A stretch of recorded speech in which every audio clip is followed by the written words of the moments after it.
आज का वीडियो का जो टॉपिक है वो है डायबिटीज़ इन प्रेगनेंसी।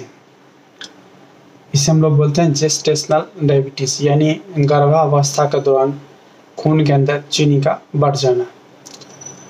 तो ये जो परिस्थिति है का उसका क्या क्या रिस्क फैक्टर है, यानी अगर ये मौजूद है तो इसकी संभावना बढ़ जाती है। जैसे कि अगर किसी महिलाओं का वज़न बहुत ज़्यादा हो, जैसे कि हम लोग उसको बॉडी मास इंडेक्स में बोलते हैं, तो उसका 25 से ज़्यादा होना, यानी बॉडी का एक वेट होता है, जैसे कि मान लीजिए 60 केजी 70 केजी, उसको उसके हाइट के स्क्वायर करके उससे हम भाग देते हैं, तो जो निकलता है उसको लोग बोलते हैं बॉडी मास इंडेक्स, यानी weight divided by height in square, जो कि मीटर में होना चाहिए। जैसे किसी का हाइट अगर 1.5 मीटर है तो 1.5 इंटू 1.5 2.25, तो 2.25 से उसके वेट में अगर हम भागा देते हैं तो उसका जो बनता है उसको हम लोग बोलते हैं बॉडी मास इंडेक्स। तो अगर बॉडी मास इंडेक्स 25 से ज़्यादा है तो इसका सीधे तौर पर मतलब होता है वो आदमी मोटे हैं, और अगर मोटे हैं तो उन्हें ये बीमारी होने की संभावना ज़्यादा है। और उसके अलावा अगर उसे पहले किसी और प्रेगनेंसी में शुगर अगर बढ़ गया था, यानी पहले किसी और प्रेगनेंसी में ऐसा था, तो दूसरे प्रेगनेंसी में होने की संभावना बहुत ज़्यादा रहता है। और ख़ास करके उसके किसी रिश्तेदार माता पिता में किसी को डायबिटीज़ है, या उसका जो पहले बच्चा जन्म लिया वो बच्चे का साइज़ बड़ा था। डायबिटीज़ माँ के जो बच्चा होता है उसका साइज़ जो है शुरू में ज़्यादा होता है। उसके अलावा होता है कि कुछ ऐसे जिसका वज़न शरीर का बहुत ज़्यादा ही बढ़ गया हो, या प्रेगनेंसी के दौरान वज़न ज़्यादा बढ़ गया हो, तो ये सब भी इंडिकेट करता है कहीं ना कहीं कि डायबिटीज़ माँ को है। जहाँ तक क्राइटेरिया का सवाल है तो हम लोग उसको खाली पेट में 105 और 100 ग्राम ग्लूकोज खिलाने के बाद 1 घंटे के बाद 195, 2 घंटे के बाद 165 और 3 घंटे के बाद 145 से ज़्यादा है, यानी इससे ज़्यादा है। जैसे खाली पेट में 105 खाने के 100 ग्राम ग्लूकोज खाने के 1 घंटे के बाद 195 से 2 घंटे के बाद 165 और 3 घंटे के बाद 145 ज़्यादा, यानी 30 खाने ग्लूकोज लेने के तीसरे घंटे के बाद। तो इसका ये कंफर्म करता है कि उनको जेस्टेशनल डायबिटीज़ है, यानी गर्भावस्था के दौरान जो डायबिटीज़ होता है वो डायबिटीज़ है। ऐसा एक चीज़ ध्यान देने, गर्भावस्था में अगर किसी को डायबिटीज़ निकल जाता है तो बच्चा होने के बाद सारे के सारे को डायबिटीज़ रहता नहीं, कुछ अच्छे खासे लोग डायबिटीज़ उस वक्त ठीक हो जाता है, यानी उसका शुगर बिल्कुल नॉर्मल हो जाता है जब डिलीवरी बच्चे बाहर आ जाते हैं। तो अब यह क्वेश्चन उठता है कि गर्भावस्था के दौरान जो किसी को डायबिटीज़ है तो उसका इलाज कैसे किया जाए, उस पर चर्चा करने के लिए वीडियो बनाया। तो गर्भावस्था के दौरान अगर किसी को डायबिटीज़ होता है तो उसका इलाज मुख्यतः इंसुलिन है। इंसुलिन टैबलेट नहीं दे सकते, क्यों?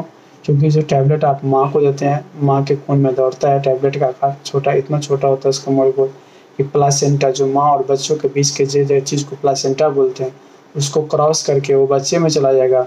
और चूँकि बच्चे को तो डायबिटीज़ है नहीं, तो बच्चे को अगर आप दे रहे हैं डायबिटीज लग जाएगा तो बच्चे पर हार्म कर जाएगा।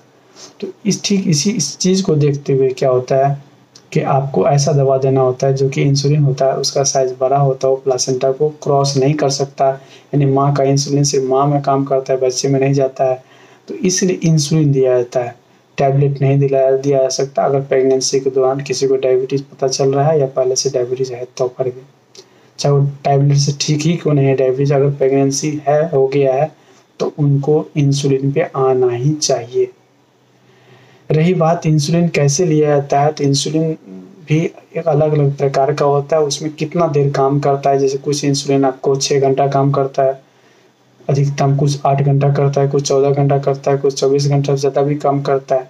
तो जो अगर मान लीजिए 8 घंटे काम कर रहा है उसको आप कम से कम दिन में 3 बार दीजिए, जो 6 घंटा काम करो उसको 4 बार दे दीजिए, या आप जो 24 घंटे ज़्यादा काम उसको 1 बार दे दीजिए। तो इस तरह का इंसुलिन आता है, और इंसुलिन को एक योग के हिसाब से चलाना पड़ता है। उसमें जो भी 24 घंटे से ज़्यादा काम करता है उसको हम लोग बोलते हैं लॉन्ग एक्टिंग, जो 6 घंटा से काम करता है उसको बोलते हैं फास्ट एक्टिंग, या जो 8 घंटे काम करता है उसको शॉर्ट एक्टिंग, और इस बीच में भी 12-14 घंटे काम करने वाले को हम लोग इंटरमीडिएट एक्टिंग इंसुलिन बोलते हैं। अक्सर जो इंसुलिन आता है उसमें इंटरमीडिएट और शॉर्ट एक्टिंग मिला हुआ या इंटरमीडिएट या फास्ट एक्टिंग मिला हुआ रहता है। जैसे कि 70% जो है इंटरमीडिएट एक्टिंग है, यानी आप जो इंसुलिन ले रहे हैं उसका 70% हिस्सा जो है ऐसा इंसुलिन है जो कि आपको 12-14 घंटा तक शरीर के ग्लूकोज को ठीक रखता है। और एक फास्ट एक्टिंग होता है जिससे हम खाना खाते हैं, इंसुलिन लेते हैं, तो उस वक्त खाना खाने के बाद जो शुगर बढ़ता है उसको उस वक्त तुरंत कंट्रोल करने के लिए फास्ट एक्टिंग इंसुलिन चाहिए। तो यानी आप जो इंसुलिन लेते हैं उसमें फास्ट एक्टिंग इंसुलिन होना ही चाहिए, ताकि खाने के जस्ट बाद जो शुगर बढ़ता है उसको रोकने के लिए।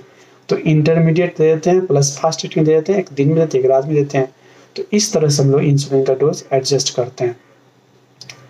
जैसे कि हम इस किस खास का इस्तेमाल करें, ल्यूपिसिन एम करके आता है, एम से होता है मिक्सचर मैंने मिला हुआ। तो इस तरह का इंसुलिन 30-70 होता है। 30 होता है फास्ट, यानी यहाँ पे शॉर्ट रहता है, शॉर्ट एक्टिंग जो जल्दी कम देर काम करता है और जल्दी तेज़ी से काम करता है। और एक होता है इंटरमीडिएट जो मिला हुआ रहता है, इसको सस्ता पड़ता है। और कभी कभी बेसल इंसुलिन भी आता है, बेसलॉग या और भी नाम से आता है। तो उस इंसुलिन का काम होता है 24 घंटे से ज़्यादा देर तक वो काम करता रहता है। तो उसका एक फ़ायदा होता है, एक बार ले लीजिए बस वो 24 घंटा काम करता रह गया। लेकिन इससे हम जब खाना खाते हैं उस वक्त जो बढ़ता है उसको रोक नहीं पाता है, तो उसके लिए हमको फिर अलग से जो है फास्ट एक्टिंग इंसुलिन लेना पड़ता है। और कभी कभी आप खाना को जितने छोटे छोटे टुकड़े में डिवाइड करते हैं तो उतना खाना हाई लेवल पर नहीं पीक पकड़ता है। जैसे कि कोई व्यक्ति 2 बार खाना खाता है डायबिटीज़ में, तो उसका जो खाना खाने के बाद जो शुगर बढ़ता है बहुत ज़्यादा बढ़ जाता है। उसी खाना को 2 बार को आप 4 बार में बांट लेते हैं तो वो खाना आपको उतना शुगर नहीं बढ़ाता। यानी 4 रोटी खा रहे हैं एक बार में सिर्फ 2 रोटी खा रहे हैं, फिर थोड़ा देर बाद फिर 2 रोटी खा लिए, तो ऐसी परिस्थिति में उतना शुगर नहीं बढ़ता। इसलिए डायबिटीज़ के मरीज को कम से कम 3 बार खाना चाहिए, 2 बार तो कभी नहीं खाना चाहिए। भूल से बहुत सारे लोग होते हैं दिन में 2 बार ही खाते हैं, तो ऐसा नहीं होना चाहिए। 3 बार कम से कम खाना चाहिए। 4 बार भी खाते हैं तो और अच्छी बात है। और डायबिटीज़ में अगर खाना को तोड़ देते हैं, 2 भाग बाँट देते हैं, तो उससे क्या होता है कि शरीर का जो है खुद का जो अपना इंसुलिन का एक लेवल उससे भी थोड़ा बहुत काम चलाने के प्रयास में शरीर कर लेता है, और कभी कभी शरीर कर भी लेता है। तो बस इसको समझना है कि डायबिटीज़ के मरीज में इंसुलिन का सबसे अच्छा काम माना जाता है। और प्रेगनेंसी के दौरान सिर्फ और सिर्फ इंसुलिन से ही इलाज होना चाहिए, क्योंकि अगर ड्रग देते हैं तो ड्रग माँ के खून से बच्चे के शरीर में चला जाता है प्लासेंटा को क्रॉस करके, जो कि बच्चे के लिए खतरनाक साबित हो सकता है, बच्चा मर भी सकता है। तो ये है डायबिटीज़ में अगर किसी को प्रेगनेंसी के दौरान जो डायबिटीज़ है उसमें हम लोग इंसुलिन देते हैं तो कैसे प्रयोग करते हैं।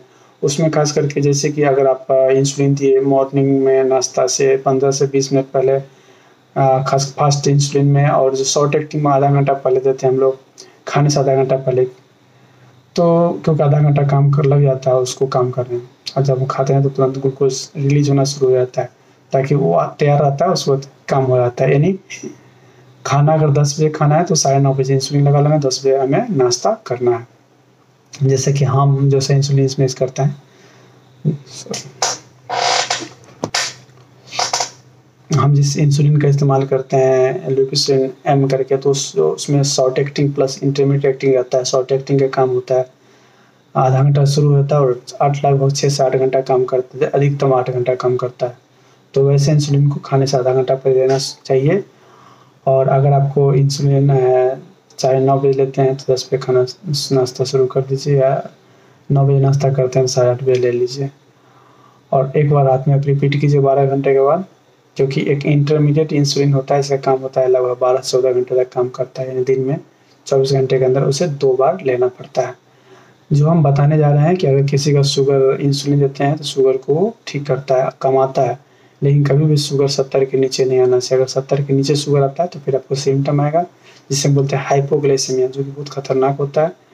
और होता क्या है कि अगर कोई डायबिटीज़ का मरीज है, इंसुलिन लिए और खाना कम खा लिए किसी कारणवश, या उसने सारी परिश्रम ज़्यादा कर लिया तो ग्लूकोज की खपत ज़्यादा हो गया, खाना कम खाया तो ग्लूकोज कम गया शरीर में, और सारी काम ज़्यादा किया तो शरीर ज़्यादा ग्लूकोज का इस्तेमाल कर लिया।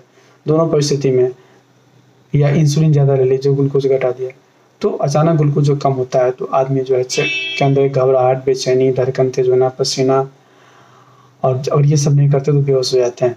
तो ये सब चीज़ जो है ग्लूकोज घटने की निशानी है। अगर आपको किसी तरह की परेशानी महसूस हो रहा है, डायबिटीज़ की मरीज़ है, तो सबसे पहला चीज़ है कि आपको ग्लूकोज नापना चाहिए। अगर आपके पास ग्लूकोमीटर है, अगर ग्लूकोज 70 के नीचे तुरंत खा लीजिए।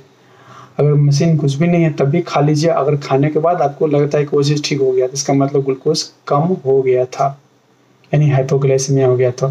तो हाइपोग्लाइसेमिया जानने की बहुत ज़रूरत है। अगर आप फास्टिंग, जो बात जानने की बात है कि अगर फास्टिंग में शुगर बढ़ा हुआ है, इसका मतलब रात का जो इंसुलिन लिए, रात का जो खाना खाए, वो दोनों को बैलेंस नहीं कर पा रहा है, यानी रात के डोज बढ़ा हुआ होना चाहिए था।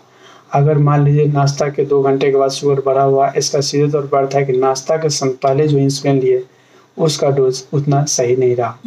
तो इस तरह से हम एडजस्ट करके समझ सकते हैं कि कौन सा इंसुलिन को बढ़ाना है या नहीं बढ़ाना है। लेकिन ध्यान रखना है, कभी भी शुगर 70 के नीचे नहीं आना चाहिए। अगर ऐसा आता है तो आपको सीधे तौर पर दिक्कत देगा, सीधे नुकसान करेगा, और ऐसा होने पर अपने डॉक्टर को सूचित करें। अपने दवाई का डोज घटेगा या खाना थोड़ा बढ़ा करके भी उसको ठीक किया जा सकता है। धन्यवाद।